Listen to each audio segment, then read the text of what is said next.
ہوئے کعبہ يهده الله فلا مضل له ومن يضلله فلا هادي له ونشهد أن سيدنا ومولانا محمدا عبده ورسوله أما بعد فأعوذ بالله من الشيطان الرجيم بسم الله الرحمن الرحيم إنا أنزلناه في ليلة القدر وما أدراك ما ليلة القدر خير من 1000 شهر صدق الله العظيم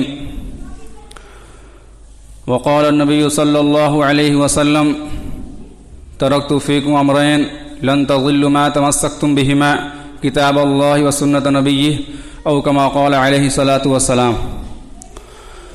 سبھی حضرات درود پاک پڑھ لیجئے. اللهم صل على سيدنا مولانا محمد وبارك وسلم يا رب صل وسلم دائما ابدا على حبيبك خير الخلق كلهم.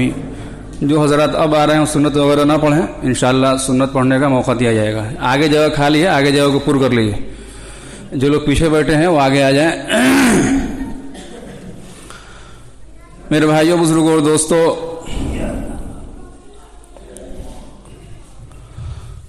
جیسا کہ ہم سبھی حضرات اس بات کو جان رہے ہیں کہ یہ رمضان المبارک کا مہینہ چل رہا ہے، جو بہت ہی فضیلت والا اور بہت ہی اہم مہینہ ہے.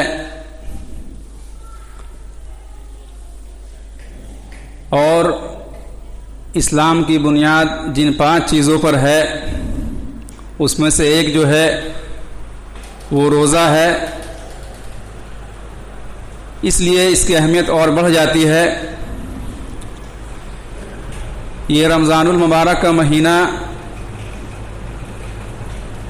جو ہمیں اور آپ کو ملا ہے،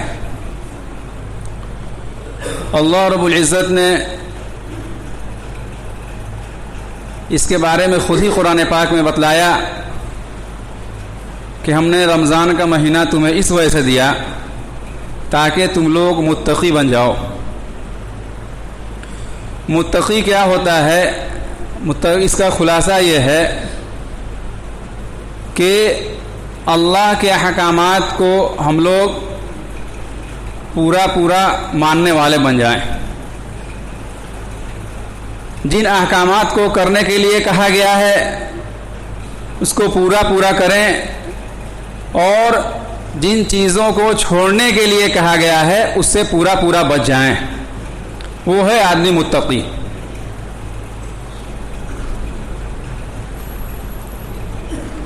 رمضان سے پہلے کی حالات ہمارے اوپر کیسے بھی رہتے ہیں، لیکن جیسے ہی رمضان کا مہینہ آتا ہے ہم گناہوں کو چھوڑ دیتے ہیں اور اللہ کی عبادت میں لگ جاتے ہیں. نماز، تلاوت، ذکر و اذکار، نوافل، آدمی اس کا اہتمام کرنے لگتا ہے. تو اللہ رب العزت یہی چاہ رہے ہیں کہ آدمی اس مہینے کے ذریعے سے جو مسلسل ایک مہینہ جو کام کرے تو اس کے اندر ایک عادت پیدا ہو جانی چاہیے، ایک عادت بن جانی چاہیے، جس کے وجہ سے جب رمضان کا مہینہ چلا جائے تو عادت اس کو لگی رہے. اور جیسے پہلے وہ ذکر و اذکار کا اہتمام کرتا تھا، نوافل کا اہتمام کرتا تھا، قرآن و تلاوت کے اہتمام کرتا تھا، وہ رمضان کے بعد بھی باقی رہے. گناہوں سے بچتا تھا، وہ رمضان کے بعد بھی باقی رہے. یہ ہے میرے بھائیوں، بزرگوں اور دوستو رمضان کا اصل مقصد. لیکن بہت ہی افسوس کے بعد یہ بات کہنا پڑتا ہے کہ اللہ بار موقع دے رہے ہیں اپنے بندوں کو، ایمان والوں کو، کہ تم لوگ نیکیوں کو کرو اور میرا قرب حاصل کرو اور مجھے راضی اور خوش کر لو، تو جو کل قیامت کے سامنے ہمارے سامنے پیشی ہوگی تو تمہیں اپنے مہمان خانہ یعنی جنت میں جگہ دوں گا. لیکن میرے بھائیوں، بزرگوں اور دوستو، ہمارا حال یہ ہے کہ اپنے بدعملیوں کی وجہ سے، تھوڑی سی نفسانی خواہشات کی وجہ سے روزہ چھوڑ دیتے ہیں، اور روزہ سے پہلے کی جو زندگی ہماری تھی ویسے ہی سیم زندگی چل رہی ہے. تو اس کو روزہ ملنے سے کوئی فائدہ نہیں ہوا.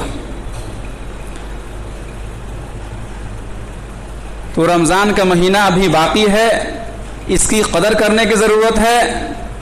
اور پچھلے حالات جیسے ہمارے تھے اگر اس مہینے میں ہمارے حالات نہیں بدل رہے ہیں تو میرے بھائیوں بزرگوں اور دوستوں ہمارے اوپر بہت افسوس کی بات ہے. اصل میرے بھائیوں بزرگوں اور دوستوں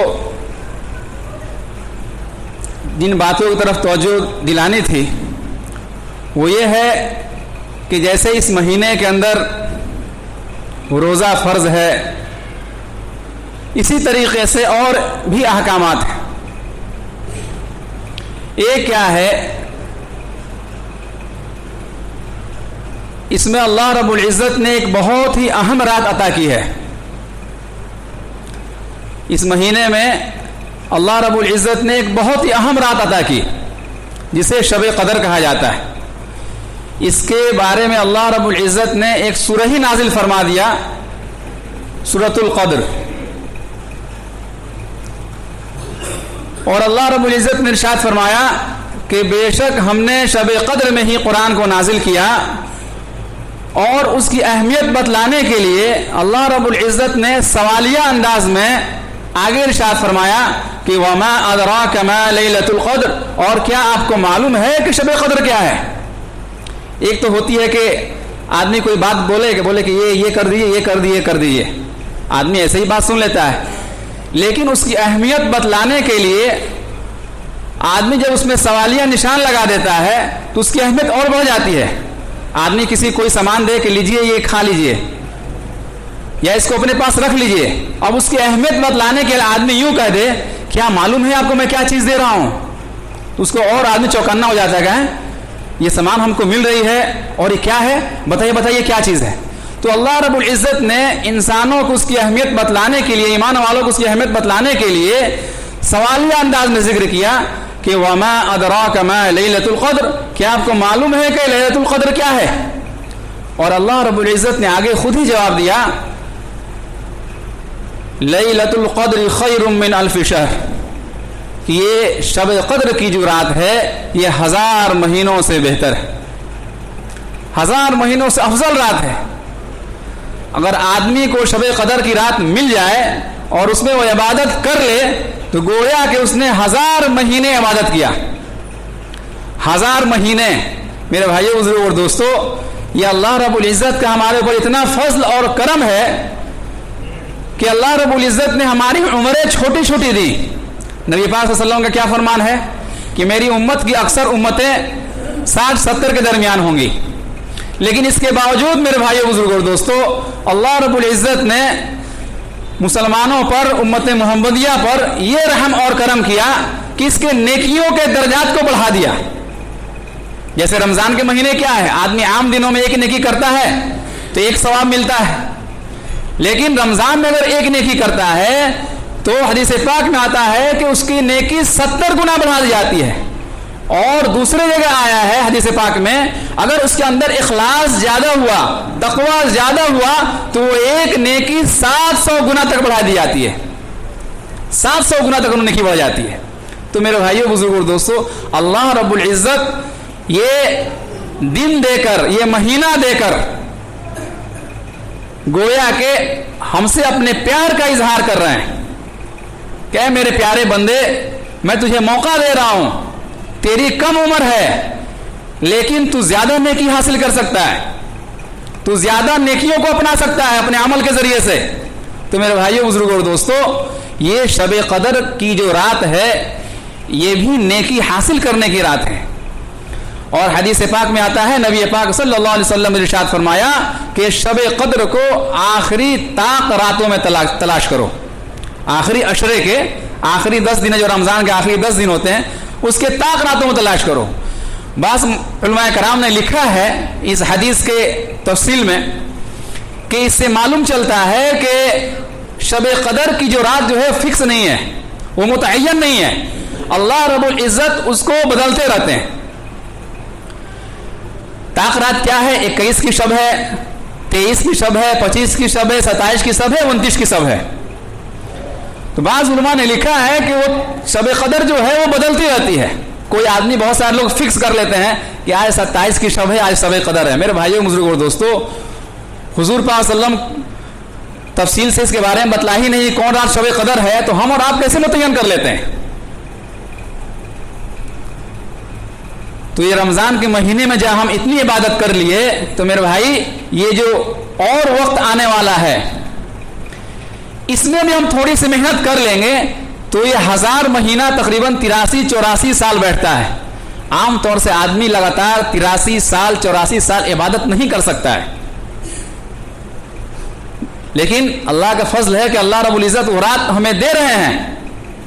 اللہ کی امید ہے, اللہ ذات سے امید ہے کہ انشاءاللہ ہمیں وہ رات ملے گی, لیکن تلاش کرنے کے لیے کہا گیا ہے. تلاش کرنے کا مطلب ہے کہ اس تمام راتوں میں ہم عبادت کریں گے تو انشاءاللہ کوئی نہ کوئی رات شب قدر کی ہو جائے گی.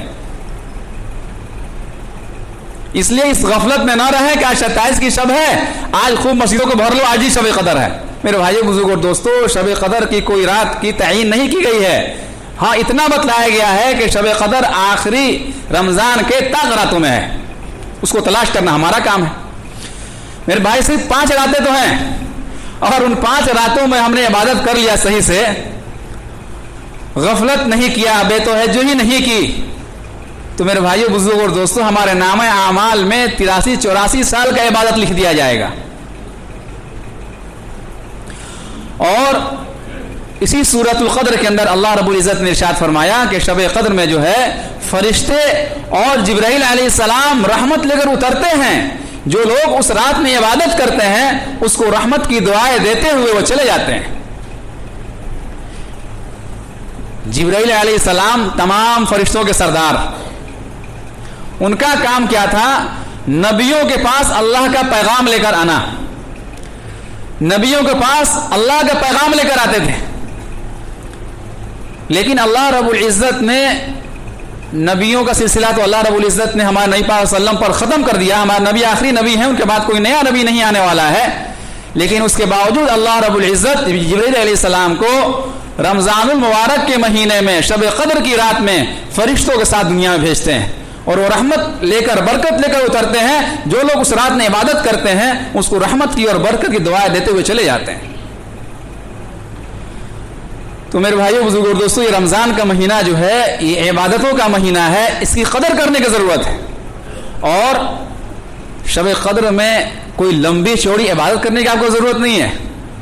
عشاء علماء نے لکھا ہے آدمی عشاء کی نماز پڑھے جماعت کے ساتھ, تراویح آدمی جو پڑھتا ہے وہ تراویح پڑھے, اور جو اس سے گنجائش ہو سکے عبادت کر لے, وضو کرے, نیند لگے سو جائے. ویسے بھی آدمی رات میں سوتے سوتے 11:30 تقریباً ہو ہی جاتا ہے رمضان کے مہینے میں, اور پھر آدمی کو 3 بجے اٹھنا ہی ہے. پھر 3 بجے اٹھ جائے, وضو کر کے سوئے, کیونکہ وضو کر کے سونا بھی عبادت ہے. وضو کر کے سوئے, اور پھر آدمی جب 3 بجے اٹھے تو چونکہ جب تک سحری کا وقت رہتا ہے اس وقت تک تہجد کا وقت رہتا ہے. آدمی 2 رکعت 4 رکعت 6 رکعت 8 رکعت 2 رکعت کر کے نفل نماز پڑھ لے. نفل جب نماز پڑھ لے گا میرے بھائیو بزرگوں اور دوستو, اتنی سی عبادت کرنی ہے. آدمی اٹھ رہا ہے, سب کر رہا ہے, بس تھوڑی سی توجہ کی ضرورت ہے. تھوڑی سی توجہ دے دے گا تو اتنی بڑی فضیلت اور یہ خیر کثیر میرے بھائیو بزرگوں اور دوستو اس کے نام اعمال میں لکھ دیا جائے گا. اس لیے سب سے درخواست ہے کہ جہاں ہم نے اتنی پابندی کی, روزے میں اتنی ہم نے باتوں پر عمل کیا, گناہوں کو چھوڑا, محنت کیا, میرے بھائیو بزرگوں اور دوستو ایک اور تھوڑا سا امتحان ہم دے دیں تو انشاءاللہ ہمارے نام اعمال میں یہ بہت بڑی فضیلت کا ثواب ہمارے نام اعمال میں لکھ دیا جائے گا, بہت بڑے عمل کا ثواب لکھ دیا جائے گا. اس لیے ہم کوشش کریں کہ 21 کی شب ہو, 23 کی شب ہو, 25 کی شب ہو, 27 کی شب ہو, 29 کی شب ہو, اس میں ہم کوتاہی نہ کریں. دل جمعی کے ساتھ, اطمینان کے ساتھ اس کو حاصل کرنے کی کوشش کریں. اور میں بتایا کتنا آسان ہے, عشاء کی نماز پڑھنا ہے, تراویح پڑھ لینی ہے, رات قیام چونکہ حدیث میں آیا ہے رات قیام کے بارے میں. اس کے بعد اگر ہو سکے گنجائش ہے, طبیعت بھاری پن نہیں ہے, نیند نہیں آ رہی ہے, کچھ ذکر و اذکار کر لیجئے, تھوڑا قرآن کی تلاوت کر لیجئے, نیند آ جا کے وضو کر کے سو جائیے. صبح اٹھ جائیے, سحری کے وقت تھوڑا پہلے اٹھ جائیے, آدھا گھنٹہ وضو کریے, 2-4 رکعت نفل نماز پڑھیے تہجد کی نیت سے, اللہ سے رو رو کے دعا کیجیے, گڑائیے, اپنے بارے میں مانگیے, اللہ رب العزت دینے والے ہیں.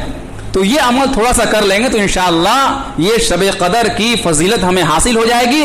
اور شب قدر کی فضیلت میرے بھائیو بزرگوں ایسی ہے کہ ہم نے گویا کہ 1000 مہینہ عبادت کر لیا, اور 1000 مہینہ 83-84 سال تقریباً بیٹھتا ہے. آدمی کے ناممکن ہے کہ وہ آدمی لگاتار کوئی 83 یا 84 سال عبادت کر لے. کوئی کر سکتا ہے؟ نہیں کر سکتا ہے. لیکن اللہ رب العزت نے دوسرے بہانے سے موقع دیا ہے. اس لیے سب سے درخواست ہے کہ جہاں اور عبادت میں لگے ہوئے ہیں سب کو اللہ قبول فرمائے. یہ جو آگے آنے والی چیز ہے اس کو بھی ہم اختیار کریں. اور ایک اور بات میرے بھائیو بزرگوں اور دوستو, اس مہینے کی آخری عشرے کی اعتکاف, یہ اعتکاف جو ہے میرے بھائیو بزرگوں اور دوستو سنت موقدہ علی الکفایہ ہے. یہ ہر بستی میں جس میں مسجد ہے اس میں ایک آدمی کا بیٹھنا ضروری ہے اعتکاف کے اندر. اگر آدمی کوئی نہیں بیٹھتا ہے تو سارے بستی والے گنہگار ہوں گے. اگر ایک آدمی اعتکاف میں بیٹھ جاتا ہے آخری عشرے میں تو سارے بستی والوں کی طرف سے اس کا ذمہ ادا ہو جائے گا. سارے بستی والے بڑی ذمہ ہو جائیں گے. میرے بھائیو بزرگوں دوستو, بخاری شریف کی روایت ہے کہ نبی پاک صلی اللہ علیہ وسلم جب مکہ سے ہجرت کر کے مدینہ تشریف لے گئے تو دنیا سے پردہ فرمانے تک ہر سال مسلسل آخری عشرے کا اعتکاف کیا کرتے تھے. ہر سال مسلسل آخری عشرے کا اعتکاف کیا کرتے تھے. اور جس سال آخری سال میں نبی پاک صلی اللہ علیہ وسلم نے 20 دنوں کا اعتکاف کیا. بعض علماء نے لکھا ہے چونکہ اس سے پہلے والے سال میں کیا ہوا تھا کہ حضور پاک صلی اللہ علیہ وسلم کا کہیں سفر ہو گیا تھا, تو جس کی وجہ سے وہ آخری عشرے کا اعتکاف نہیں کر پائے, تو دوسرے سال 20 دن کیا, پچھلے سال کے ہی بدلے, اور اس سال کا 10 دن کرنا ہی کرنا ہے. تو اس سے اس کی اہمیت سمجھ میں آتی ہے کہ رسول اللہ صلی اللہ علیہ وسلم نے مسلسل مکہ سے ہجرت کرنے کے بعد دنیا سے پردہ فرمانے تک مسلسل اعتکاف کیا ہے 10 دن کا. علماء نے لکھا ہے کہ یہ سنت موقدہ علی الکفایہ ہے. ایک آدمی کا بیٹھنا کم سے کم ضروری ہے. اگر ایک آدمی نہیں بیٹھا تو پورے بستی والے گناہگار ہیں. اور اس کی فضیلت کیا ہے میرے بھائیو بزرگوں اور دوستو, سب سے بڑی فضیلت امام بہقی علیہ رحمہ نے ایک حدیث نقل کیا ہے کہ جو آدمی اعتکاف میں بیٹھتا ہے اور اس کو مکمل کر لیتا ہے تو اللہ رب العزت اس کو 2 حج اور 2 عمرے کا ثواب عطا کرتے ہیں. امام بہقی علیہ رحمہ نے یہ حدیث نقل کیا ہے کہ جو آدمی اعتکاف میں بیٹھتا ہے اس کی فضیلت کیا ہے کہ اس کو 2 حج 2 عمرے کا ثواب ملتا ہے. میرے بھائیوں بزرگوں دوستوں, تھوڑی تھوڑی باتوں پر اللہ بہانہ دے دے کر کتنی بڑی بڑی فضیلت دے کر اور ہمارے نام اعمال کو بھرنا چاہتے ہیں. لیکن میرے بھائی ہم اتنے ناقدرے ہیں کہ اس کے طرف توجہ ہی نہیں کرتے ہیں. اس لیے میرے بھائیوں بزرگوں اور دوستوں, اعتکاف میں ماشاءاللہ بچے بیٹھتے ہیں, ان سے درخواست ہے کہ پھر انشاءاللہ بیٹھیں. اور جب آدمی اعتکاف میں بیٹھتا ہے تو گویا کہ وہ اللہ کے دروازے پر آ کر دھرنا دے دیا ہے. اس کے بارے میں لکھا ہے کہ بہت سارے اعمال ایسے ہیں کہ جو محلے والے لوگ کرتے ہیں اور یہ اعتکاف کرنے کی وجہ سے وہ نہیں کر پاتا ہے تو اللہ اس کے بدلے اس کا ثواب لکھ دیتے ہیں. بہت سارے کام میں جنازہ جا رہا ہے کسی کا, وہ جنازہ شرکت نہیں کر سکتا ہے. کوئی بیمار ہے, سارے لوگ جا کے بیمار کی عیادت کر رہے ہیں, اس کے حال چال پوچھ رہے ہیں, وہ عبادت ہے. اب یہ جا کے نہیں کام کر سکتا ہے. تو علماء نے لکھا ہے کہ اللہ رب العزت یہ اعتکاف میں بیٹھا ہے لیکن اس کے بیٹھنے کے باوجود وہ کام نہیں کر رہا ہے, پھر بھی اللہ رب العزت اس کے نام اعمال میں ثواب لکھ رہا ہے. اور دوسری بات کہ آدمی اعتکاف میں جب بیٹھا ہے تو وہ سوتا بھی رہتا ہے. اگر سوتا بھی رہتا ہے چونکہ نیت اعتکاف میں کر لیا ہے تب بھی اس کا مسلسل ثواب لکھا جاتا ہے. اور تیسری بات, اہم بات میرے بھائیوں بزرگوں اور دوستوں, کہ جو آدمی اعتکاف میں بیٹھا ہے تو چونکہ وہ عبادت میں ہے, ہر لمحے ہر آن عبادت کر رہا ہے, تو شب قدر کسی اور کو ملے یا نہ ملے اس کو شب قدر کی رات اور شب قدر کی فضیلت اس کو حاصل ہو جاتی ہے. سب سے اہم بات ہے یہ. اور لوگ ہو سکتا ہے کوئی کام میں پھنس گیا, کوئی مجبوری آ گئی, اس دن عبادت کرنے نہیں آ پایا, کہیں چلا گیا, کچھ ہو گیا, کسی ساتھ ہو سکتا ہے.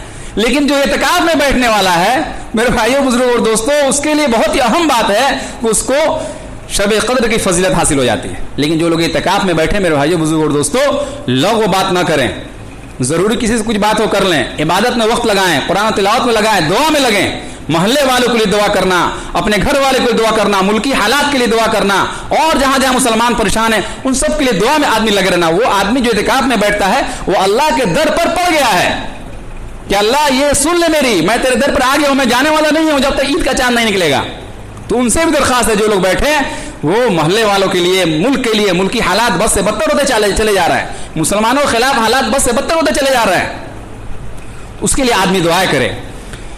اور تیسری بات میرے بھائیوں بزرگوں اور دوستو, مسجد میں مینار کا کام لگا ہوا ہے, اور آپ جانتے ہیں کہ یہ مینار کا مسجد کا جو بھی کام ہوتا ہے وہ آدمی کا پرسنل پیسے سے ہوتا ہے, اس میں زکوٰۃ, خیرات, صدقہ وغیرہ آدمی نہیں دے سکتا ہے. اس لیے میرے بھائیوں بزرگوں اور دوستو, اور دیکھیے یہ دنیا کی جو بھی چیزیں ہیں, مال و دولت جو بھی ہے, یہ آپ کی ضرورت کی چیزیں ہیں, یاد رکھیے گا. اللہ رب العزت نے آپ کو دیا ہے فائدہ اٹھانے کے لیے, کوئی لے کے جانے والا نہیں ہے یہاں سے. پیسہ ہے, دولت ہے, زمین جائیداد ہے, آپ اس سے فائدہ اٹھا لیجئے, اور ایسا فائدہ اٹھائیے کہ وہ فائدہ آپ کو آخرت میں کام آ جائے. تو میرے بھائیوں بزرگوں اور دوستو, سب سے درخواست ہے جس سے جتنی گنجائش ہو سکے, رمضان کے مہینے میں جو کہ ثواب زیادہ ملتا ہے, اس لیے مینار جو بن رہا ہے اس میں بہت زیادہ خرچہ آ رہا ہے, اس میں تعاون کریں. اور رمضان کے مہینے چونکہ ہم تعاون کریں گے اور اخلاص کے ساتھ تعاون کریں گے تو انشاءاللہ 70 نیکیاں ملیں گی, اور اخلاص کے ساتھ کیا تو 70 کیا 700 گنا تک نیکیاں بڑھ جاتی ہیں. یہی 2-4 باتیں عرض کرنی تھی میرے بھائیوں بزرگوں دوستوں. اللہ رب العزت ان باتوں کو قبول فرمائے.